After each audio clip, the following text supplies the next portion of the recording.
18 de dezembro de 2020, a Sony faz uma coisa que ela nunca tinha feito com um AAA desse tamanho. Tira o jogo da PlayStation Store e devolve o dinheiro de todo mundo. E isso aqui não é um recall de carro, é um dos jogos mais esperados da década, sendo literalmente banido da loja onde foi vendido. Naquele dia ninguém, nem o fã mais otimista, apostaria um centavo que 6 anos depois, esse mesmo jogo estaria sendo chamado de obra-prima e ultrapassando o próprio The Witcher 3 em ritmo de vendas. Mas foi exatamente o que aconteceu. E a história de como isso virou é mais interessante que muito roteiro de filme. Olá, meu nome é Jeff e você está no Além dos Créditos. E nós hoje vamos falar sobre a maior redenção da história dos games, Cyberpunk 2077. O jogo que virou uma piada, derrubou as ações da CD Projekt e 6 anos depois acaba de cravar 40 milhões de cópias vendidas. Cyberpunk foi anunciado lá em 2012. 8 anos de espera, Keanu Reeves no elenco, hype nas alturas, 8 milhões de pré-vendas antes mesmo de sair. Daí o jogo chega no dia 10 de dezembro de 2020 e desmorona, principalmente no PS4 e Xbox One, o hardware da geração antiga, pois foi bug em cima de bug, queda de frame rate, NPC atravessando parede, carro voando, gente deslizando. Muita gente descreveu o jogo como injogável. Para entendermos o tamanho do estrago,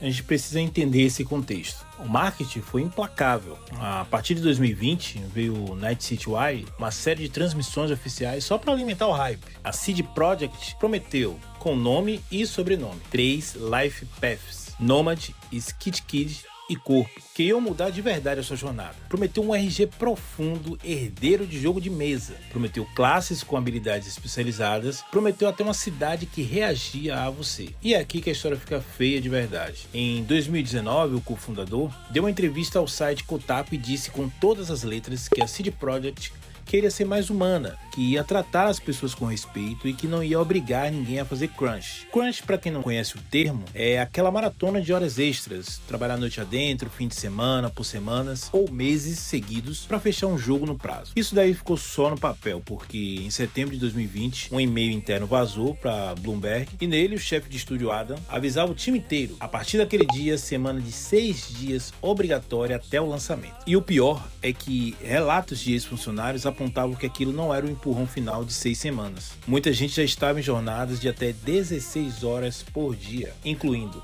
fins de semanas desde meados de 2019, ou seja, mais um ano de desgaste. Enquanto isso, numa ligação com investigadores, a liderança dizia que o crunch não estava tão ruim assim. 2 semanas antes do lançamento, numa ligação com investidores, o próprio CEO foi perguntado como o jogo estava rodando nos consoles antigos. E a resposta, surpreendentemente, foi incrível. Está surpreendentemente bom para um mundo tão grande. Ao mesmo tempo, a CD Projekt tomou uma decisão que hoje soa como uma confissão. E isso daí a gente pôde ver, pois esses 6 anos, as cópias de reviews dos consoles só foram liberadas na semana do lançamento. Tarde demais para qualquer análise sair antes do jogador comprar. E os códigos que saíram antes eram só da versão de PC. Junte as peças. A empresa dizia que o console estava surpreendentemente bom, mas escondia a versão do console dos críticos e proibia qualquer tipo de imagem independente. Foi uma estratégia para segurar a verdade até o dinheiro já ter trocado de mãos. E 8 milhões de pessoas fizeram a pré-venda confiando nisso. E aí veio o efeito dominó. A Sony removeu o jogo da loja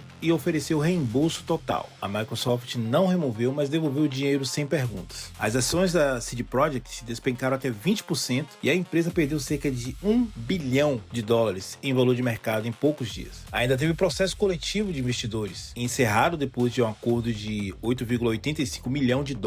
O apelido que ficou foi Cruel, o fracasso mais bem sucedido de todos os tempos. Porque apesar de tudo, vendeu 13 milhões de cópias nas primeiras semanas. A recuperação não foi um botão mágico, foi um plano de anos e mais de $100 milhões gastos em correções. E aqui a gente pode elencar 3 alavancadas principais. A primeira, o anime da Netflix com o estudo da Trigger, Edge Runners, em setembro de 2022. Foi um fenômeno. Gente que odiava o jogo voltou para Night City e passou a ver o jogo com outros olhos. O pico diário chegou a 1 milhão de jogadores. A segunda, a atualização 2.0 2.0 em 2023. Ela foi gratuita para todo mundo, refez o sistema de perks, a Cybware e a IA da polícia, e adicionou combate veicular. Isso praticamente virou outro jogo. E finalmente a terceira coisa foi a expansão da Phantom Liberty, também em 2023, com o Idris Elba no papel de Solomon Reed, um thriller de espionagem que a crítica chamou de cyberpunk no seu melhor. E é aqui que a gente chega hoje. A CD Projekt anunciou que o jogo passou de 40 milhões de cópias, subiu 5 milhões em só 7 meses no título de 2020. Para você ter noção, The Witcher 3 tinha vendido 30 milhões nos seus primeiros 6 anos. Cyberpunk está 10 milhões à frente no mesmo intervalo. O jogo até se beneficiou da Steam Summer Sale, com 70% de desconto e o pico de 87 mil jogadores simultâneos. E o combustível do futuro já está aceso. Edge Runners 2 foi confirmado para outono de 2026 na Netflix e a CD Projekt já está trabalhando no próximo jogo do universo, o Project Oriole.